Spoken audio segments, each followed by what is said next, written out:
U.S. advances bill to aid Ukraine in its struggle with Russia, pressure Nord Stream 2.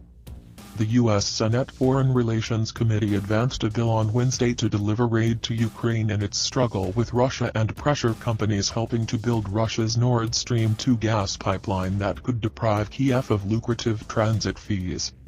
The Ukraine Security Partnership Act, which was approved by voice vote, authorizes $300 million in foreign military financing, of which $150 million would be subject to conditions.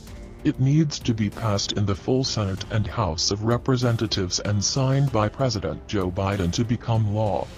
Ukraine is seeking international support in its standoff with Moscow over a buildup of Russian troops on its eastern border and in Crimea, which Russia annexed from Ukraine in 2014. Kiev and Moscow have traded blame for a collapse in the ceasefire in the eastern Donbas region, where Ukrainian troops have battled Russian-backed forces in a conflict Kiev says has killed 14,000 people since 2014.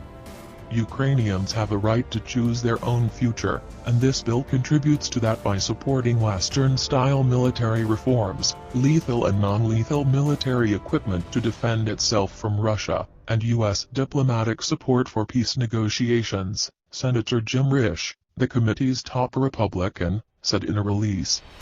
The bill contains an amendment from Republican Senator Ted Cruz that requires the State Department to determine whether 20 ships, including the Akademik Umka, and Uriat, are subject to U.S. sanctions for helping to build the Nord Stream 2 pipeline, a project to bring Russian gas to Germany under the Baltic Sea.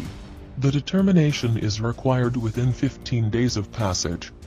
The pipeline, led by Russian state gas company Gazprom and its Western allies, would bypass Ukraine, depriving it of billions of dollars in transit fees and likely undermining the country's efforts against Russian aggression.